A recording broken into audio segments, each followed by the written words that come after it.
Hello, and good evening. We're on back with another awesome episode of Boxpod, and I want to shout out all my boxers who've been rolling with me from the beginning of the year up until we've made it. It's December, and yeah, so where do I start? So last weekend, I had my first ever live DJ performance, yes. And I'm so grateful for the boxers that showed up. That happened at Cafe Brigham Towers. And I'm hoping the producer at this point is running some videos so you guys can see me.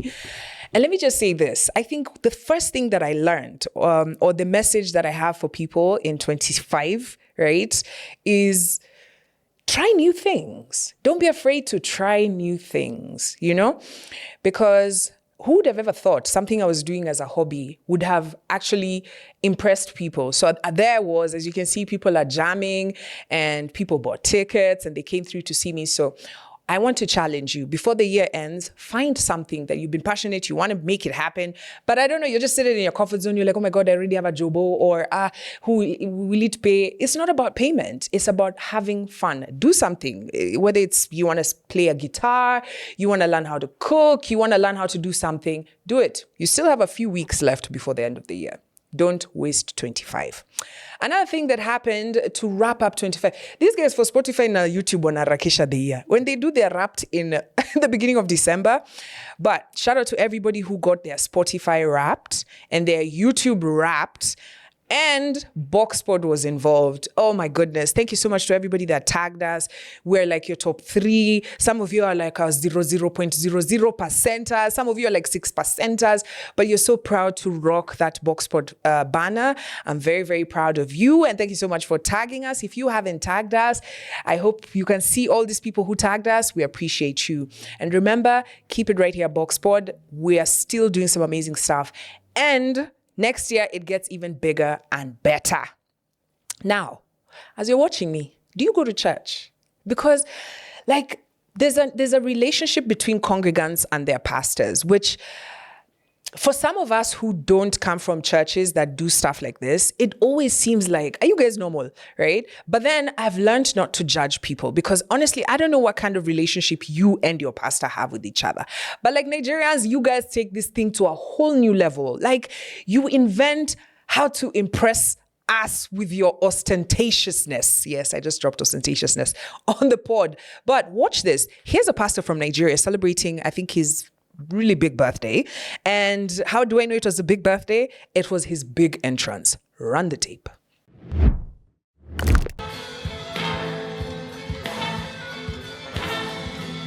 there we have it. Happy birthday, our mentor, our man of God, our life coach, the president, Love World Incorporated, none other than Reverend Dr. Chris Oyaki. Right. So I'm going to reserve my personal comments on this because, like I said, I've learned to let people do what makes them happy. I mean, I'm not going to stop you from going to your pastor's church and you guys celebrate him like he's a king. But isn't this, it's, I don't know whether it's amusing, but also very, very interesting. I'm intrigued. If you are one of the people who attended this birthday, right? Because I've never felt the need to even know when my pastor is born. Or that he has a birthday, or that he's going to do this royal thing, Anyway, this is the Africa we're living in. I don't know. I just find that Africans, we are so obsessed with our political leaders and our church leaders. And sometimes more than we even care about the work that they do or what they're supposed to be here for. Sometimes it feels like we're worshiping them. Anyway, story for another day. Now, one of the biggest stories that unfolded last week, if you haven't checked out the Diddy documentary, as a millennial, I've grown up with Diddy, okay? Diddy has been so influential in music literally my whole life, right? So from days of Biggie, Pac, and let me just be honest, I knew about Biggie and Pac when they died. Right? I was late to the party, right? So, and then that's when you start. Actually, guys, let me tell you something. I remember when the song Every Step I Take, the tribute that Diddy did for Biggie, friend, I knew that Diddy loved Biggie. Like I knew, in fact, when we grew up, we knew that Diddy and Biggie were like best friends, you know, because he was like there every step I take. And we're like, man, damn, this guy is mourning. Like he's so heartbroken. Shit, man, will he ever heal? You know, but then he's a nice guy because he's taken his best friend's wife, right? He's taking care and they're singing the song together. He's there, he's committing that he's gonna take care of Biggie's kids. Like that's what we thought. Up until the documentary came out. And I just want to say 50 Cent, guy, hey, you don't want an enemy like 50 Cent because the man is petty.com. I'm not gonna get into the details, but first things first. So in this really revealing documentary, actually I thought it would be like an hour or two, but it's a 4-part. You have to watch it, right? It gets really deep into the industry, right? And the music industry. Because when we are out here celebrating and we're wondering, okay, because we're watching the music videos, you fall in love with this artist. You're hoping that because I love you, that you're getting the money. Wrong. A lot of these artists that you saw with Diddy from Mace, Biggie, these guys are kona do. Diddy alikuwa anafanyisha kazi for exposure. Hey, you know, like it's so disappointing. A lot of stories have come out from this. For example, there's a guy who used to be, you know, this song, like, whoa, na, yeah, like, whoa. Black Rob, that guy was robbed, my guy. He said that this guy was so close to Diddy. He was a bad boy guy until he went to prison. And Diddy was just like, yo, I don't know you. But he'd go to visit people in prison who are not necessarily his friends. Anyway, so much has been unveiled in that documentary. And when I was going to watch it, I thought it would only be about Cassie and all this jail stories. But it turns out, man has been a bad boy ever since Standard 2. You know what I'm saying? And then he's not been hiding his bad things. Like now it makes so much sense. If you've watched, there's an interview where he's seated on a set with Mike Tyson. I don't know if you've seen that clip. And Mike is literally, so Diddy, I think I need to start calling him Hansi Diddy, Touchy Diddy, right? This guy touches everybody. And we thought it was normal. Oh, so anyway, if you watch this documentary, this interview that he does with Mike Tyson, he's seated on a seat with Mike Tyson and he does his hand like this and Mike literally stops the interview, puts his hand where it can be seen. So that and at that point, I'm sure for the rest of us, we're like, But then everybody in the industry knew that Diddy was fiddling with people's buttholes. Guys, there's a guy called Lil Rod. This last album that Diddy gave us, take that. Lil Rod, Maze Ali.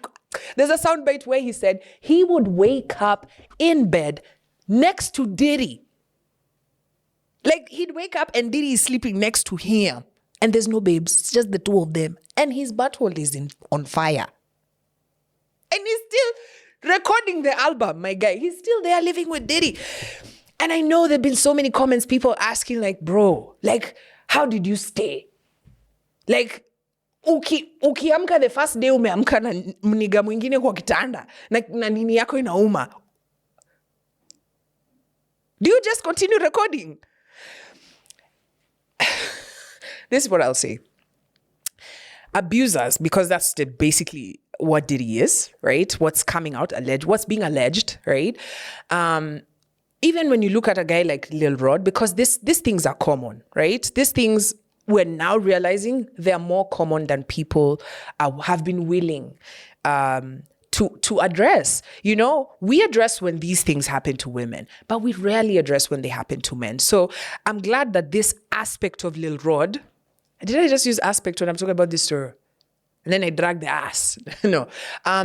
This issue with Lil Rod, for example, I think it also just highlights that there are perpetrators. And when we're saying that, you know, it's not all men, right? We're saying that it's not all men, but there are men who even men are afraid of, right? Imagine, Diddy is a powerful guy in the music industry. Powerful. Like he can make or break your career. Would you say no to him? We're realizing that a lot of people didn't say no to him. And now, you just now just go back. You know, all these people that, like even Mace refuses to talk about this. He said, You have to watch this documentary. But let me take you to another angle of this story. His mother, right? When I watched this documentary, there's something that stood out for me, that how you're nurtured could determine the person that you are. So there's a guy in this documentary who grew up with Diddy. I think he's the neighbor. Hey, sema uchali kusnitch. This guy spoke so much about the role that Diddy's mom played. Now, I think we all know that Diddy and his mom are tight. His dad allegedly was a gangster, right? Like a real peddling gang, like banging gangster, right? But he never knew him. So allegedly, this guy, his whole life was just aspiring to, hey, need to stop using this ass. Was just, he was on the trajectory to be like his daddy, right? After this whole documentary has come and painted a really terrible picture on the mom released a statement yesterday. And this is what she had to say. Run the tape.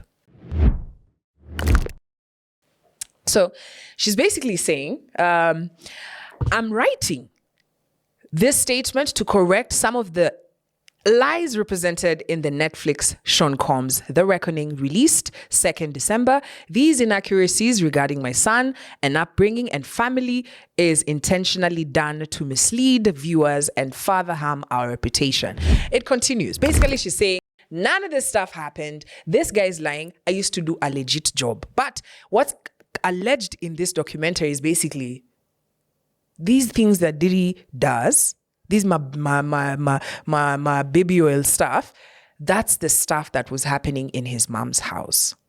Now, the reason I'm picking this up is because you guys, I always talk about how we need to protect the kids, right? If Diddy was seeing his mom like doing allegedly weird stuff, right? She'd throw parties and they'd be drinking and taking drugs there and doing all sorts of weird stuff. And Diddy would be there as a child, as a baby, right?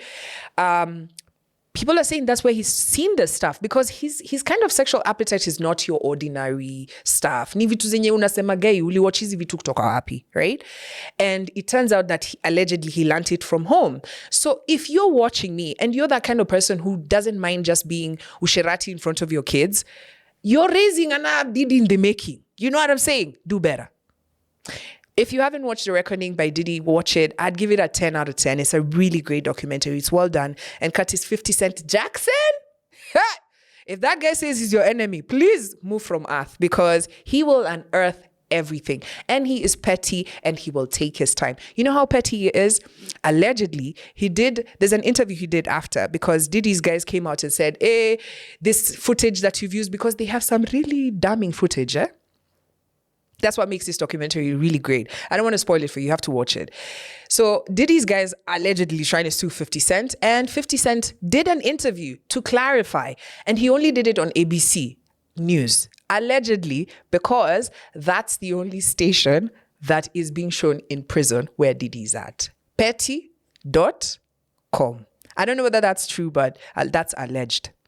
Next story. Let's come back to Africa. Guys, a lot of things have been happening on this continent, a lot of things. So let me brief you on something we've been talking about, right? So we know DRC and Rwanda, there's been conflict. And we've been talking about it so much so we've been talking about, our phones, somebody focus on Congo. It's been a big conversation. So much so that Donald Trump has responded. And Donald Trump is a guy who's trying to be the peacemaker. He's going for the Nobel Peace Prize, which he's even FIFA gave him a peace prize. Have you ever heard about it? Doesn't exist. It only exists now that FIFA is doing the World Cup in the US and they gave it to Donald Trump last week. But anyway, that's beside the point. He's on a roll with his 8th war stopped or 8th conflict stopped. And that's the DRC and Rwanda conflict. Now this is where it gets interesting. DRC-Rwanda conflict. If you don't know, I'm going to ask you to follow this account and just update yourself. This is African Biographics. Follow it. Just watch this clip and catch up on the whole Congo conflict. It's about 20 minutes. Now, since you have that background information, last week, the president of Kenya, president of Burundi, president of DRC, president of Rwanda was summoned to the States. Big brother. Mwakalisha chini and said, you need to sign this peace deal ASAP, right? And they did. as you can see in this video, here is Kagame signing the deal, and then doesn't hand it to Tshisekedi. Now, actually, Tshisekedi doesn't hand it. Tshisekedi doesn't hand it to Kagame. So Tshisekedi signs it.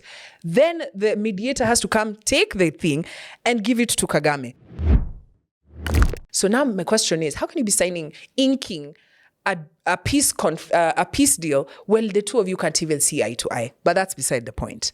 Anyway, so they sign it. Who's there to bear witness? Who are the guarantors of this deal? Because when there's a deal happening, kila contract ukisaini unaambiwa lazima kuwe na witness, sindio? So the witnesses in this case is President of Kenya and Burundi. These are the guarantors of this peace deal. They sign. Now the question would be, is this peace deal really real? Because Kwagrao, as early as yesterday, there was still fighting happening on the ground. So people are like, is this really a peace deal? But let's think critically. What's in it for everybody involved? Why would Kenya go? Why would Rwanda go? Why would Congo go? Why would the president of the US be interested? Why would Burundi be interested? So let's talk about Kenya first. Why would Kenya care for the DRC deal while kwa grao tunaona things, they are not the same as kwa paper? Because Kenya was given something as they left, a really big deal. I think it's 200 billion plus for our healthcare system, right? So we got a system called SHA, and actually Donald Trump even praised it, and the US ambassador, they talked about it and they were like, wow, this is so great, right? And that cash is coming to the economy of Kenya. What are we giving in return?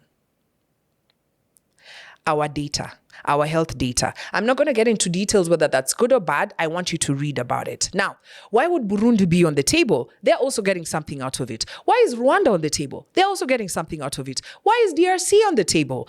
US has signed deals to mine these coltan and all these things that are underground. So at the end of the day, the watu kwa grao who are still experiencing the conflict, is it really a peace deal? Or was it a business deal? And this is how the president of America does peace deals. He negotiates like,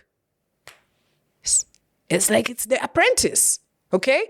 You either take the deal or no deal, or you're fired. So this is it peace in Africa? I don't know. We're going to keep watching this situation in DRC, but at the end of the day, a lot of the critics are looking at it like it might not be a lasting solution. Now that you're updated on that, let's move on to Coup manenos. Last week I told you coup is happening. Guinea-Bissau, which the president announced that they had done a coup. It turns out that actually the military has taken over, but it is still unclear on just how much power they've taken. So that story is still unfolding. But while that was happening, another coup attempt happened. Imagine, I don't even think we finished a week since I spoke about a coup. Now this time, and baby, coups only happen in West Africa. What's that about? Remember I told you, when it gets into your system, it's very difficult to get out of it. So another country joined the coup manenos, and this time it was Benin, this small country on the side of Nigeria. Military, it's a small fraction of the military, went on TV, and this is how you know a coup has happened. Run the tape.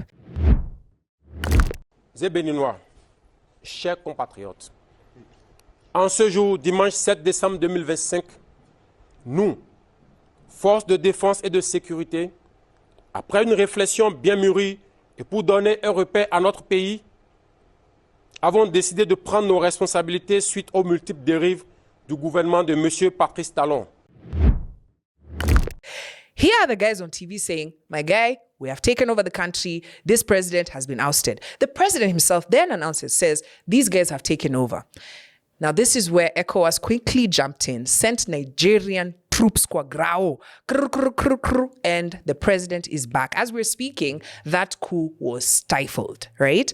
This is another coup attempt in less than 3 months, right? These coups are happening so much. So all I'm saying is keep it here, Boxpod, if you want to find out what's going on. I don't quite understand. There's no too much details as to why the coup happened. But I will be updating you on our next episode as to these details. Do you remember us talking about the Albanian AI minister? Oh, you don't remember?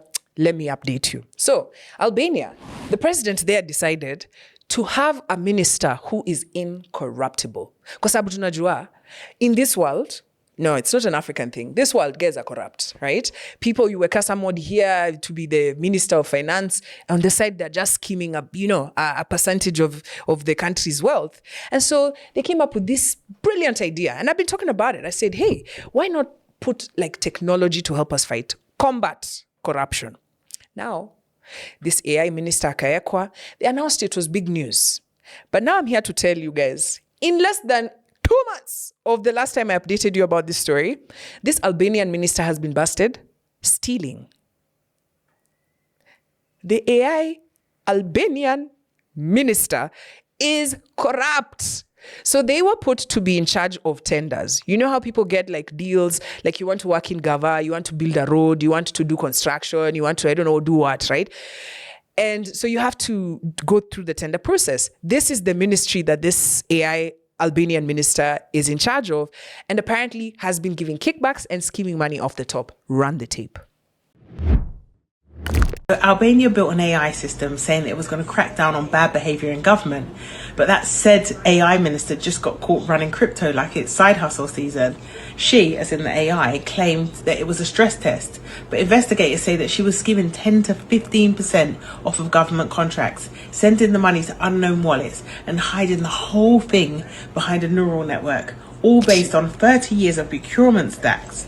The translation here, right? She trained the AI to copy how old school corruption works, but faster. And by the time they clocked it, she'd stacked up around 14 Bitcoin. That's over £400,000 in today's money.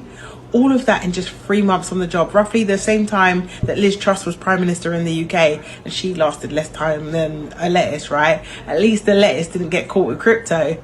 Her defense, and when I say her, I mean the AI, right, was that it wasn't real. It was research. But the money was very real, isn't it? Anyway, they shut down the project, scrapped the experiment, and handed it all back to the old school systems because, of course, they're squeaky clean and none of them are still right. So here's my thinking. When the people building AI are trained in the same shady systems it's meant to replace, what do you really expect the machine to learn? And real talk, right? Who's getting the blame for this? One minister or the whole culture behind the code? Because if you build tech on broken ground, it's not really right that you can use the excuse when it cracks to say, this isn't what was meant to happen. And this isn't just Albania. Estonia's already using AI in the courts. Kenya's testing it for land records. It's moving. So if you're planning to use AI for governance, build the ethics before the algorithm. Otherwise, you're not just fighting corruption, you're automating it. Would you trust AI to run your government? There you have it. AI, which is supposed to help curb some of this human errors, human ways, right, has already started to follow in the human ways. Why? Because it's a system. Guys, remember the last episode we talked about, once it's in your system, you're trying to clock, your system has been going anti-clockwise, right? And now you're trying to tell it with this new thing, it's starting to go clockwise, and it tells you, Z.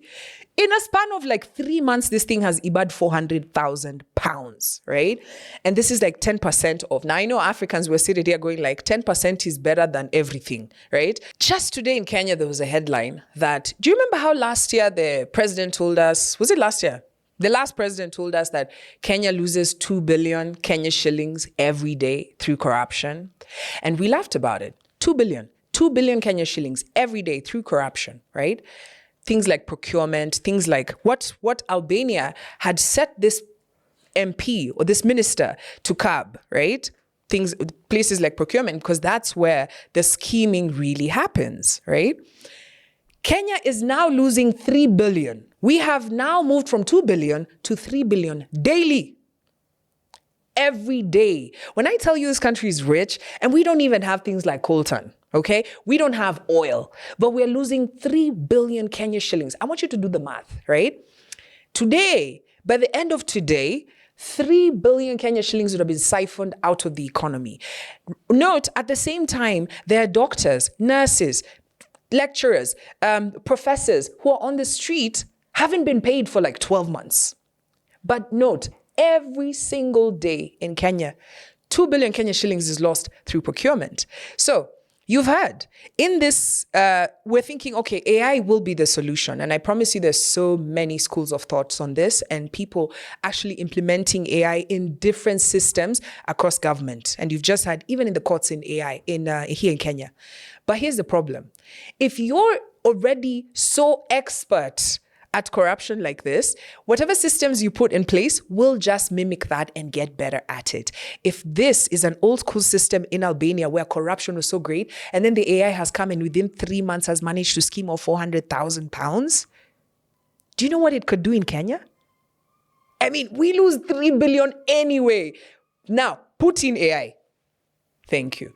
I don't know. I feel like at the end of the day, when it comes to corruption, aside from just the systems, we will have to put in real stringent measures to really curb this behavior, because I think AI will just come and make it even much more technical. Anyway, I'd love to hear your thoughts on this in the comment section. Human beings, you fascinate me. Every time we talk about robots, people think, I don't know, there's a fascination of making robots be human-like. And I don't get it, right? So every time you see a robot, like even when I was a kid, you'd see iRobot or you'd see RoboCop, right? It was always that they'd take this technology and put it on human bodies and just make us so so much better. But even the robots, which are just completely machines, I'm like, is the only design we have humans, right? But then technically, even the person who made us in his own image. Human beings are making robots in their own image. And sometimes things hit the fan, right? But sometimes things get really great. And I'm here to tell you guys, if you're thinking that this robot technology business is still uko nyuma, it's not. Look at this robot from China. I saw this morning and I couldn't believe my eyes. Check this.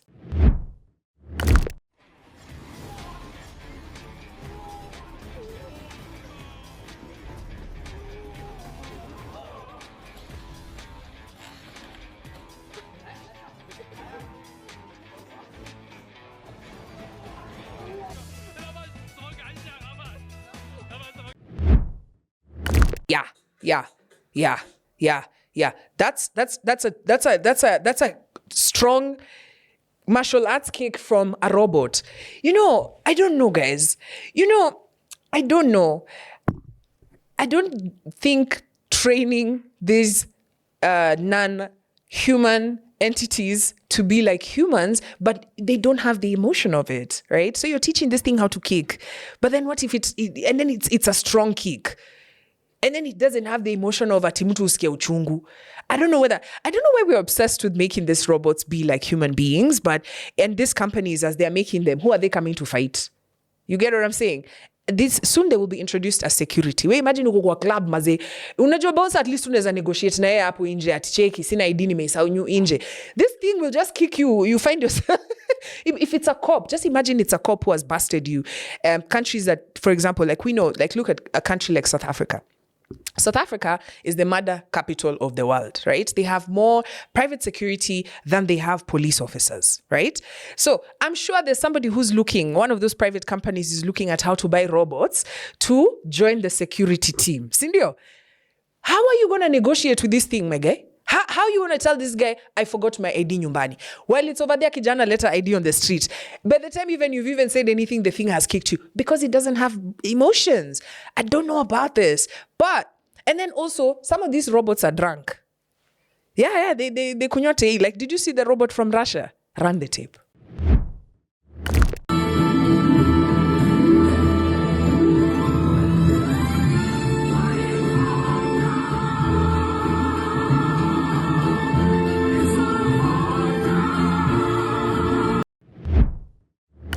And of course, it must have drunk some Russian vodka.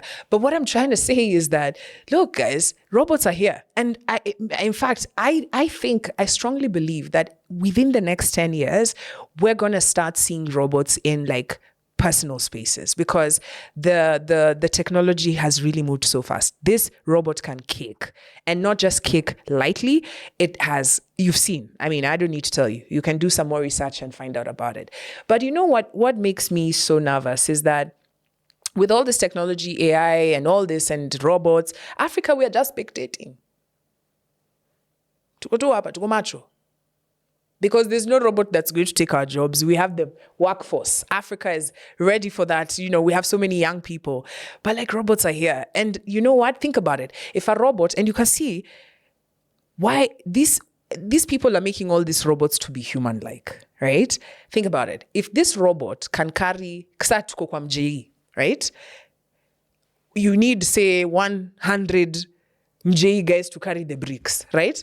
This robot can carry enough bricks for 100 guys. Is that guy going to hire MJ guys? I mean, he's going to hire a robot, right? I know we're not talking about these things, but these are just the realities. AI has come and has scrapped a lot of jobs. Robots are clearly coming for. And then now it's a robot plus AI technology. Kwisha sisi. Africans, I've never seen a player from a European country being poached to play in another country. Like, have you ever seen, like, say, somebody from Europe, right, coming to play for the national team in Nigeria? Or somebody from Slovakia, right, coming to play in a team in Rwanda? But vice versa, how many Africans are playing for other countries? How many, right? And even here, especially here in Kenya, we have a lot of athletes who are, we go for a race and then you see some cow chick in the front and kumbe she's running for Qatar, right? And she's like legit a Kenyan. And the reason is because, honestly, if you don't take these offers, you'll probably die of poverty here in Kenya, right? So there's a guy who played for Manchester United, Patrice Evra. This is a very famous African player, right? He's African and also French. And this is usually a dilemma for a lot of French nationals, immigrants, right? Who end up finding themselves like your parents have immigrated to this country, like say to the States or to France or whatever. And then now when you grow up and you're really good at the sport, that country wants you to play for them. And now you're left in a dilemma. Do I let my nationality go and play for this team, or do I play for my national team? There's so many African players who are playing for European teams, including Wemby, the French player. That guy is African, right? Anywho, Patrice Evra is now, after he's retired, says, if I could go back in time, I would have chosen to represent my home country, Senegal, instead of France. When you play well and win, you're celebrated as French. But when the team loses, you're singled out as Senegalese. We see this all the time. Look, even in, especially in like countries like Italy, right? There's a guy called Balotelli. Man, that guy's hated. But then he plays for the country, right? They'll be chanting racist chants in the stadium. But then when you win, they're celebrating you. You lose. You're an immigrant. You're a monkey. You need to go back to your country, right? These same sentiments are expressed in the world right now. I watched Sweden. Sweden has a neo-Nazi march that was happening last weekend. You had that right. Neo-Nazi. They don't want immigrants in their country. They want Sweden first. UK, same thing, right? America, Ice Baby is even chasing people into their own homes because they don't want immigrants there. But bet, if you're playing for them in the team, if you are, when you're winning, they want you there. But when you're just doing nothing, you are losing. So I don't know your thoughts. Should Africans now start thinking about enough? It's time to build a sport here locally. And I've seen a lot of, like for example, the BAL. With what is happening with bringing NBA to Africa, you're going to see more Africans wanting to play in the local leagues. We got to build this league so that we don't have Africans going to play in other places where they're disrespected. Because I promise you, it's the same as these people who go to work in other foreign countries and you're treated so terribly because of the color of your skin, and you're there treating them care. You know, you're in their healthcare. Like in America, you find the Mexicans are the ones they're in the fields. They're the ones planting. They're the ones harvesting, right? But then making sure that you have food, right? But then you don't want to see them in your environment. How's that going to work? It's the same thing for Africans. We're there cleaning their diabses. We're there ensuring that we're their nurses and everything. But then they still don't want you there. So I think it's time to build at home. And that's why we're having these conversations. And that's why I bring you these stories, right? Because here's a man who had a fabulous career playing for Manchester United. He was at the top of his game.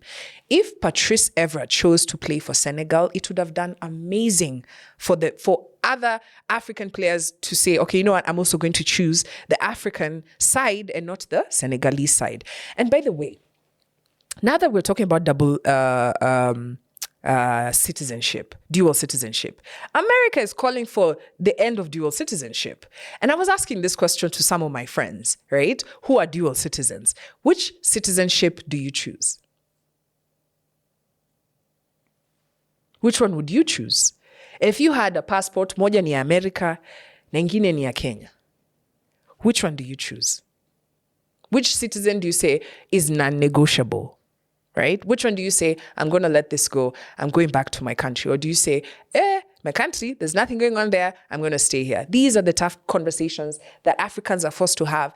And the only reason we're immigrating, I feel like the only reason Africans leave the continent, either to go play sports, either to take our education to go and find jobs, either to raise our family, is because of conflict, is because of corruption, is because of people playing with our future. And that's why we end up doing these things. And we complain about it. But now the chickens are coming home to roost, right? So for Africans who are looking to immigrate, it's time to build Africa.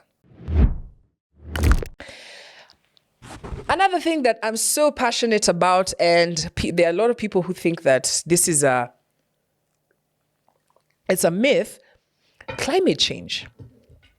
Climate change is really ravaging the world, right? But here in Africa, I'm going to talk about Africa. Why? Because Africa, we're always recipients. We're like, there's barely, in terms of O2 emissions, we're not like even at the top, even top 100, right? But we really suffer the mega consequences of cyclones. Like, look at what happened in Mozambique, like what's happening in Zambia, the flooding and mudslides and all sorts of things. But then there's also things like deforestation that we ourselves take part in, right? Like you see somebody just coming and cutting trees in your area, or massive pollution, and there's nothing we do about it because we're like, us we're just hustling, right? Now, I know that we're not paying attention, but guys, are we noticing what is happening in Nakuru County? Things are weak. And it's not just Nakuru. This is also happening in a place, I think Baringo, where the tectonic plates have shifted. And what has happened is that the water has risen and it has submerged villages, towns, homes, and it's still taking more. Flooded villages, and it has overflown. And this is just one lake. And if you can see from the pictures, this is a cause for concern. This is a mega cause for concern, right? Because that means that land has been reclaimed by the water and there's nothing you can do about it. There's no place. Water comes to your area, takes over, and there's no person you can go to and say, I need to be compensated, right? Now, in other parts of the world, right, these kind of things, because they are people who are being rendered homeless because of climate and the impact of the environment. And a lot of us, as we're going into the future, this will be the reality.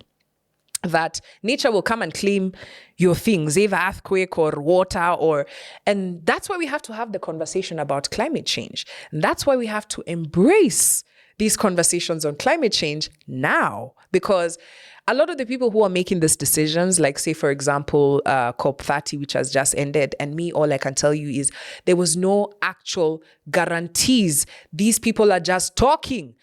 The environment, the world, the temperature has gone up by 1 degree. And it ain't going back. Okay?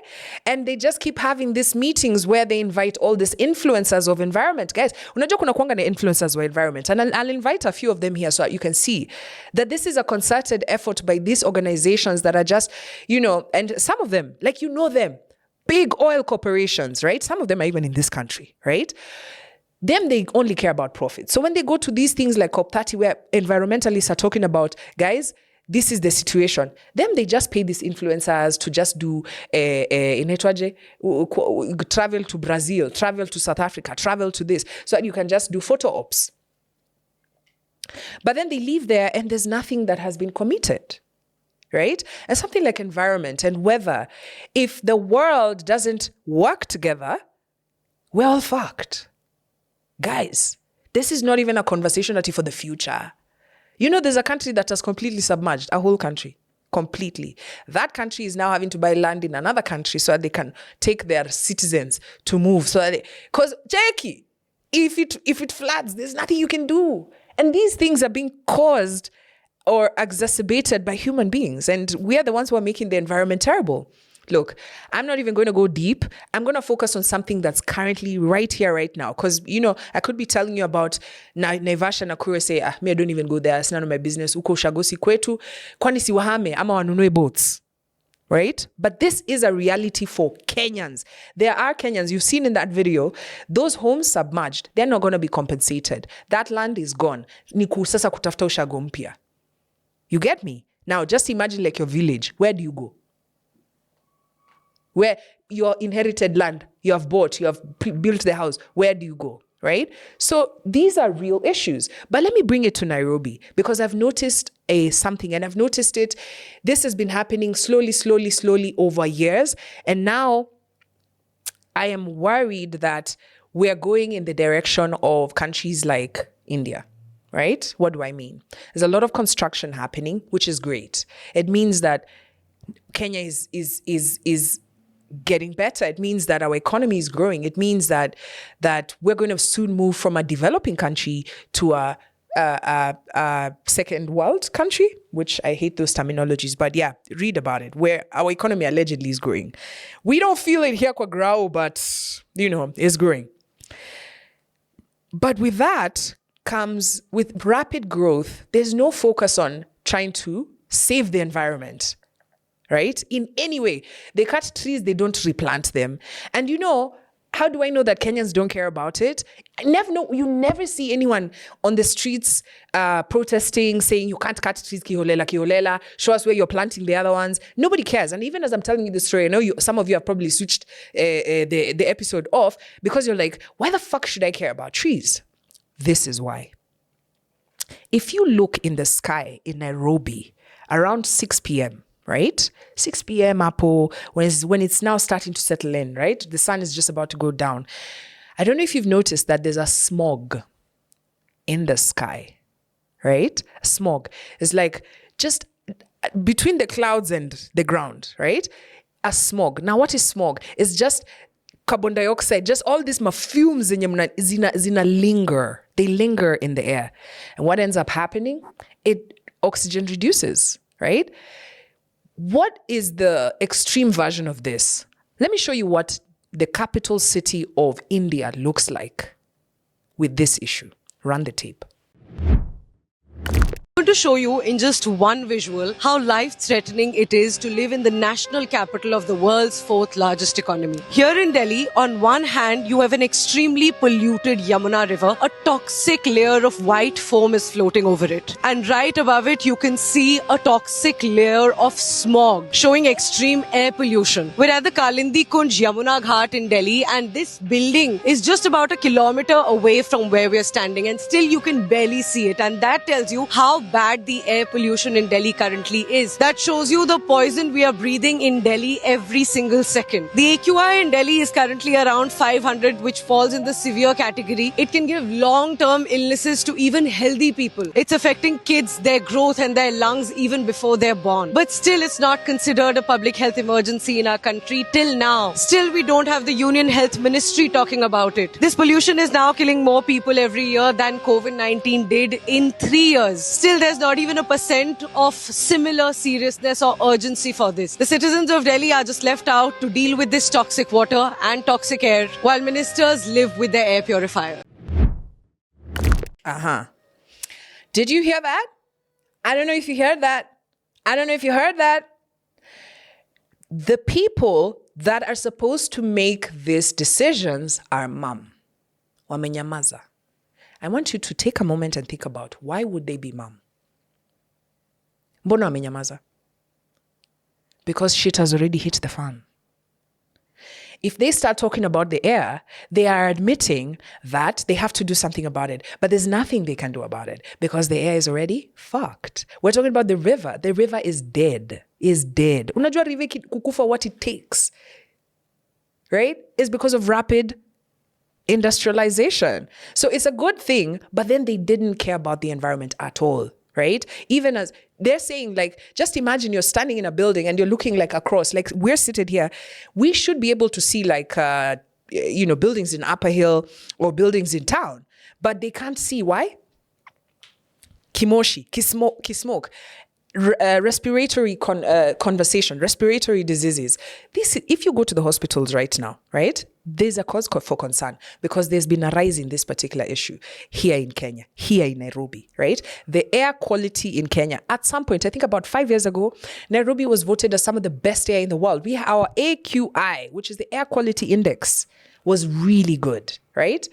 But this has, in 5 years, changed. And I can tell you, I have seen it. I have seen it with my own eyes changing. Not that I can see air. It's not that I can see air. But it's just the actions that mean... What were you taught in school? Trees do what? They cleanse the air. Sindio? Trees cleanse the air. How many trees do you see where you live? That should tell you that the air quality you are currently breathing need trash, right? The air quality index in Nairobi currently is moderate to unhealthy for sensitive groups, moderate to unhealthy for sensitive group range, which with recent time readings verifying approximately 52 to 70 across different parts of the city. What I'm trying to tell you is, right? Wewe pahali unaishi, kama hakuna miti,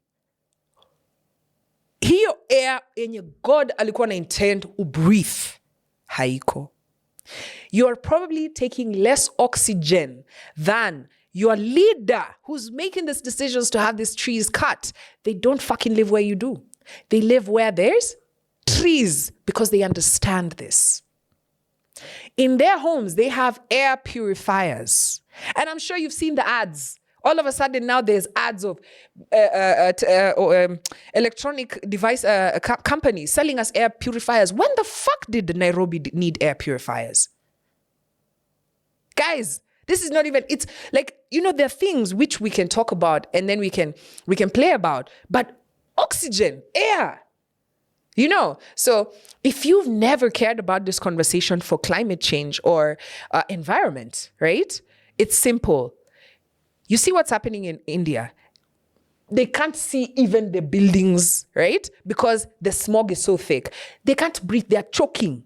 Like, it's so bad. I remember a few episodes ago, I think maybe 8 months ago, I told you that there are places in India where you actually buy oxygen in a tube. Kila mtu anajinunia tanki ya oxygen na una breathe kwa nyumba. Ukisonga kutoka nje ya nyumba unachukua tanki yako una breathe nayo. These are already realities that are currently happening in our world. Why? Because their leaders didn't care about the environment. And now when things have hit the fan, there's nothing they can do about it. The residents are left to pambana. They are dying. More people have died in that city than from COVID, from this issue than COVID.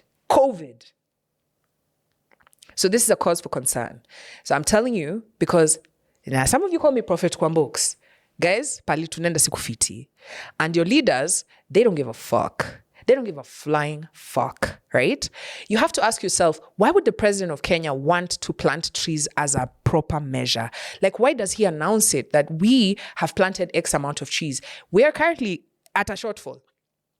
At the rate at which you're cutting trees, they're not at the rate at which you're planting, right? You're cutting them here in Nairobi, you're cutting them for you want to put roads, you want to expand your roads, you want to put high-rise buildings, right?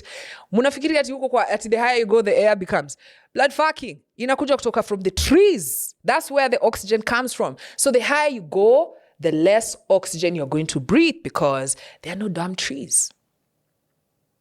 Mina nawaambia tu, budget already, start budgeting for air purifiers because that's going to be a reality. And I'm very saddened because I live in this environment. Ntaenda. If you can't breathe, where are you going to go? Think about that. All right. I want us to end this episode on a light note. Staki mkwe mkusema ati, Kwambooks anakuanga mu intense maze. Anakuanga mu intense. Things are thick.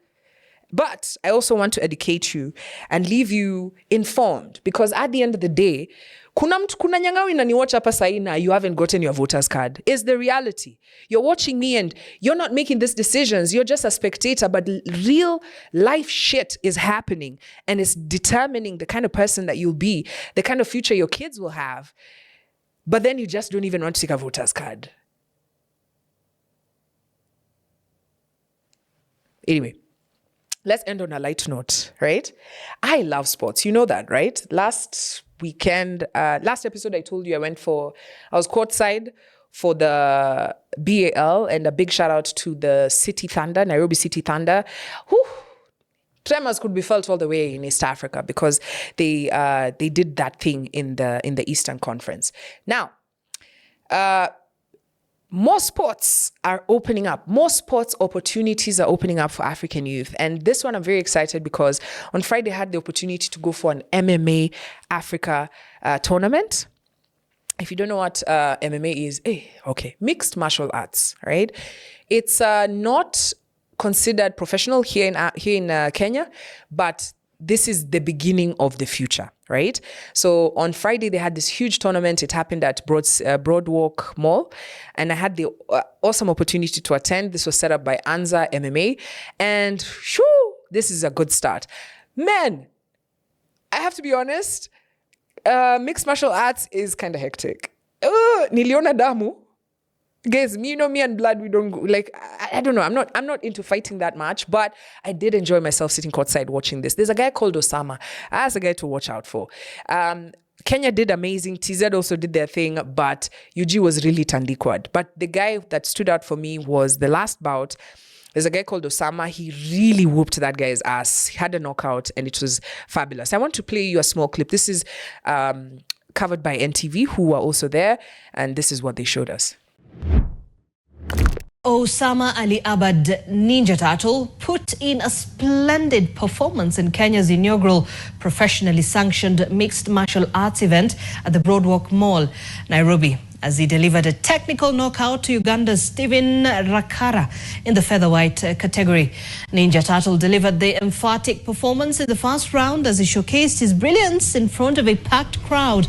Kenya's George Tumo also made a statement of intent as he delivered a devastating loss to Joel Semanda of Uganda in the bantamweight category, also in the first round. In the heavyweight category, Calvin Ondongo showed no mercy to Uganda's Jonani Tugume as they ensured a first-round technical knockout.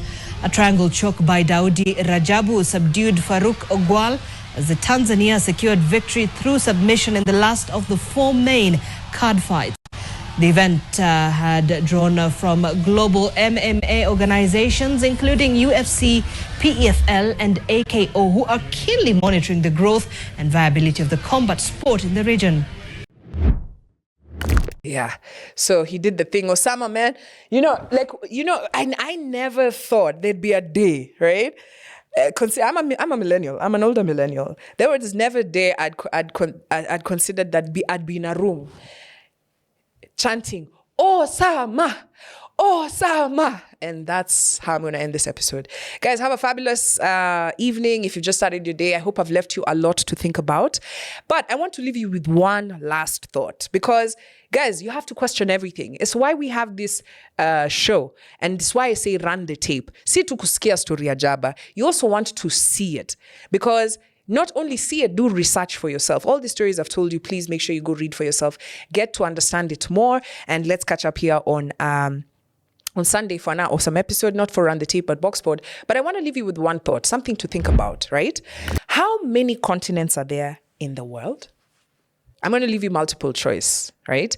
Is it 5? Is it 6? Is it 7? I want you to answer that in the comment section. And then we're going to have this awesome conversation on the next episode, because we were lied to. Have a fabulous one.